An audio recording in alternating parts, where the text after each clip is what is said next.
Hola amigos de YouTube, espero que les guste, los saluda Luxos. Esta historia es muy interesante, de la categoría de episodios perdidos y todo eso. No lo creo muy real, pero me dejo un escalofrío. The Grim Adventures of Billy y Mandy ha sido una popular serie animada de Cartoon Network, transmitida desde 2001. Por su éxito, ha continuado hasta nuestros días, sufriendo cambios de directores, como cualquier otro programa. En 2006, John Kricfalusi, creador de Ren y Stimpy, tras declararse fan del programa, mandó una carta a Maxwell Atoms, creador del show, para proponerle dirigir un episodio. Aunque Atoms le mandó una negativa, diciendo que no era él quien seleccionaba al personal, sino los ejecutivos de Cartoon Network. Sin embargo, ambos se expresaron mutuo aprecio y se prometieron colaborar más adelante en un proyecto juntos. En las vacaciones de verano de 2007, Atoms recibiría una desesperada llamada telefónica de Kricfalusi, quien le explicaba que era urgente que comenzaran a trabajar en el proyecto inmediatamente. A Atoms le pareció raro, sin embargo Kricfalusi siempre había sido un ídolo de su infancia, así que se enfrascó en una llamada de entre 3 y 4 horas de duración, en que el creador de Stimpy le propuso un detallado plan. Kricfalusi consideraba Billy y Mandy un buen programa no solo por su humor escatológico, sino por contener elementos sobrenaturales y referencias ocultistas, así como a la cultura pop. A finales de los 90 Kricfalusi, un extraño personaje que parece continuamente enojado, pero que responde a las cartas de sus fans a mano y con correos de 5 o 6 páginas, ya había colaborado con Cartoon Network, dirigiendo 4 episodios especiales de El Oso Yogi. CN, como todas las demás televisoras especializadas en dibujos animados, conocía la peligrosa trayectoria de Kricfalusi, pero como era una época en que el interés en los dibujos animados iba en descenso, aceptó el trato a regañadientes. Los episodios dirigidos por Kricfalusi fueron considerados demasiado perturbadores para los niños. Estaban impregnados de un ambiente que muy difícilmente podía considerarse cómico, las acciones y personalidades de cada personaje parecían erráticas y psicópatas, y contenía temas y contenidos solo adecuados para adultos, homicidios, suicidios y temas sexuales, además de una animación pobre y con escenas grotescas parecidas a cada de una pesadilla. CN, sin embargo, transmitió los 4 episodios una única ocasión, y con mínima publicidad, en un horario para adultos, 1 AM. Luego de eso no se supo mucho sobre John K., solo que tuvo una serie animada de superhéroes llamada The Ripping Friends, que debutó en MTV y fue cancelada muy pronto por ser en extremo perturbadora, y a últimas fechas, se lanzó una nueva serie de Ren y Stimpy, exclusivamente para adultos, que iba aún más allá del humor violento y grotesco de la serie original, por lo que recibió fuertes críticas. Atoms desde luego conocía todo esto, y no se sabe si fue el miedo o el respeto lo que lo inspiró a continuar con el plan de Kricfalusi. 2 semanas después de la llamada, Atoms recibió un paquete sellado con la firma de Kricfalusi. Dentro se encontraba un guión y storyboard planeados por el propio Kricfalusi, para un nuevo episodio de Billy y Mandy, supuestamente de una nueva serie, llamada simplemente Billy y Mandy, Nightmare on Backyard. Atoms se sintió interesado de inmediato en el guión, y él mismo ha descrito que estaba escrito brillantemente y con gran maestría, y contaba con un humor estupendo. Sin embargo, luego de pasar las primeras 20 páginas, y conforme el tono de la obra se oscurecía, rápidamente cambió de opinión. La historia era demasiado deprimente, incluyendo escenas, hábil y detalladamente descritas, que en opinión de Atoms parecían sacadas del infierno. Asustado, dejó de leer el guión, y en cuanto colocó el paquete fuera de su recámara, el teléfono sonó. Nuevamente era una llamada de Kricfalusi, quien le explicaba que el plan debía continuar, y preguntó si había acabado de leer el guión. Helado por la repentina llamada, Atoms mintió diciendo que sí, y Kricfalusi le concertó una cita para dentro de 3 meses, donde le mostraría algo que tenía preparado para comenzar la producción del episodio. El plan de Kricfalusi era el siguiente: producir las animaciones ilegalmente, y a escondidas de los ejecutivos de CN. Para esto, había ambientado una oficina en su compañía, Spunko, y designado a un jefe de producción, que serviría como director del episodio. Atoms visitó las oficinas en el tiempo acordado, y le pareció todo el escenario bastante normal, aunque a su decir, los dibujantes lucían indiferentes o normales pese al extraño episodio que tenían encomendados producir. Kricfalusi, en toda ocasión, no le quitó la mano de encima a Atoms, preguntándole, de forma siniestra y seductora, si le gustaba lo que veía. Nuevamente lleno de miedo, Atoms asintió a todo, temeroso de faltarle al respeto a su colega caricaturesca. Según Atoms, su supervisión del episodio duró interminables 30 minutos en que revisó uno a uno los sketches extendidos, que contenían escenas que parecían sacadas de una película snuff, escuchó con sus propios oídos el infartante soundtrack que Kricfalusi mismo había preparado, y en una cabina negra revisó en las computadoras los primeros props de animación coloreada, que parecían horrorosamente vivos e insanamente macabros.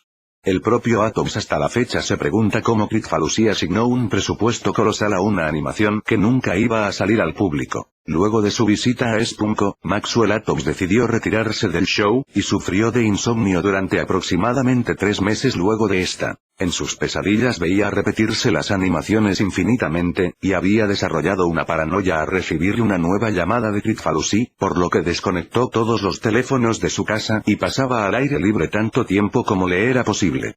Con la voz temblando, declaraba que no podía creer que una mente humana se hubiera esforzado tanto para producir una pieza tan satánicamente macabra como para desajustarle los tornillos a cualquiera. Actualmente evita hablar del tema, y en las convenciones a las que acude siempre que alguien comienza a hacer referencia al tema, ordena a sus guardaespaldas que echen al fan de la sala y rápidamente pasa a otra pregunta. Ha desarrollado incluso una fobia a su propio show, y clama que jamás volverá a escribir un episodio para Billy y Mandy. El programa sería cancelado ese mismo año, por motivos de fuerza mayor.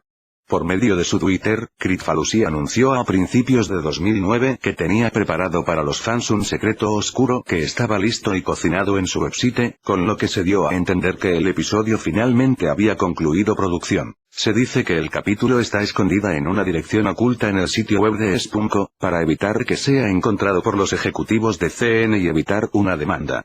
En tal página, se dice, se encuentra el logotipo del show en letras rojas y un fondo negro, con 2 enlaces en color amarillo brillante. Ordene ahora y vea el episodio. El primer enlace proporciona instrucciones específicas sobre cómo adquirir el episodio grabado para DVD. Para esto, es necesario acudir a las cercanías de la sede de Spunko y preguntar por cierto negocio fantasma, donde el disco, que es un simple disco virgen grabado, se vende a 50 centavos de dólares canadienses. Cuando das clic en vea el episodio, se abre una animación que no cuenta con marcador de tiempo. Al principio, es muy similar a un episodio cualquiera de Billy y Mandy, y cuenta con una opening tab, con el nombre del episodio y Buried Billy, y a Billy, Mandy y Puromeso caminando sobre una calle, en una escena que parodia la portada de Disco Abbey Road de los Beatles. La calidad de dibujo es muy buena, y prácticamente idéntica a la del show de CN, pero por alguna razón, la animación corre más lenta de lo normal, lo que proporciona al televidente una extraña sensación.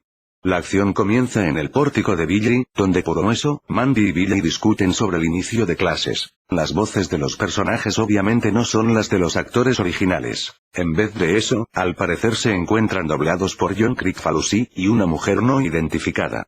Los diálogos en efecto, son graciosos, pero las expresiones de los personajes y el tono en que dicen las cosas transmiten exactamente lo contrario. Los acentos son demenciales y los personajes hablan como enloquecidos, lo que aunado al ritmo lento en que transcurre la acción, asusta bastante desde los primeros segundos. Luego de eso, 4 figuras cabezonas que parecen caricaturas de los Beatles aparecen cruzando la barda del patio. Estos personajes hablan animadamente, saludando a los televidentes, y caminan de forma similar al Keep on Trucking, mientras una alegre tonada que recuerda a Yellow Submarine suena de fondo. Los personajes entran al porche y besan la mano de Puromeso, como mostrándole admiración.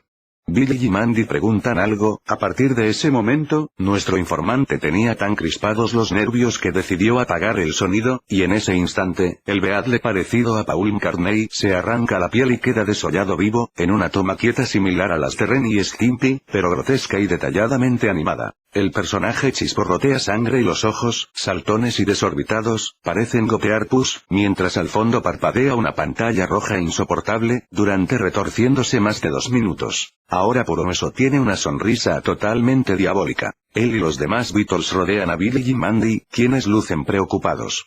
Un círculo de fuego surge alrededor, y Puromeso toma a Billy de forma violenta. Billy parece llorar de terror, y entonces Puromeso lo desnuda con su voz y comienza a sodomizarlo con el arma, de una forma totalmente realista, mientras maldice de forma exagerada. Mezclando de forma extraña el humor negro con escenas simplemente diabólicas, la escena dura mucho más de lo soportable, con varios acercamientos violentos en varias tomas. Mandy parece dispuesta a pelear, pero los Beatles dicen algo, y el escenario comienza a girar y a convertirse en el mismísimo infierno.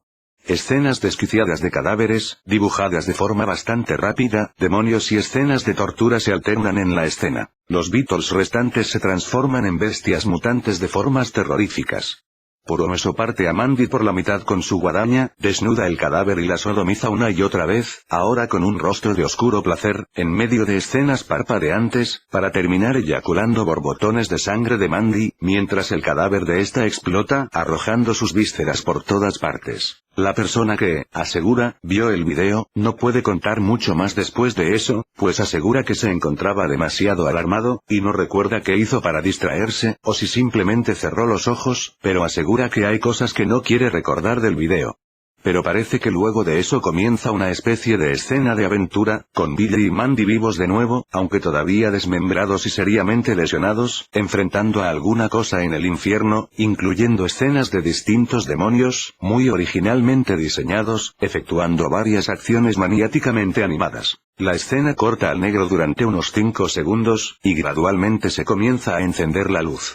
El ángulo es de una cámara, estilo intro de James Bond, con manchas digitales cubiertas de sangre, que empieza a enfocar a Poromeso y los Beatles restantes, en expresiones quietas y muy escalofriantes, posando de una forma similar a la portada del single Yesterday and Today, pero adornados con los restos de los cadáveres de Billy, Mandy y Paul, y con un paisaje infernal de fondo. Las expresiones en esta escena son tremendamente perturbadoras, con Poromeso y los Beatles imitando las sonrisas aparecidas en el álbum original, pero exageradas al límite de lo grotesco e inquietante. La escena permanece así durante 1 minuto, y vuelve a cortar. La escena final comienza haciendo un picado sobre el centro de una ciudad. 2 personajes indeterminados, pero que por sus rasgos, parecen ser caricaturas de 2 personas reales, tomando una malteada en un café. Los últimos 3 o 4 minutos del video son tremendamente diferentes al resto del episodio, tratándose de una serie normal, sin ninguna clase de elemento horroroso. La escena es bastante lenta, pero corre a velocidad normal, y consiste simplemente en los 2 personajes hablando y hablando, con reacciones variadas, tranquilidad, argumento, preguntas, sanamente cómicas.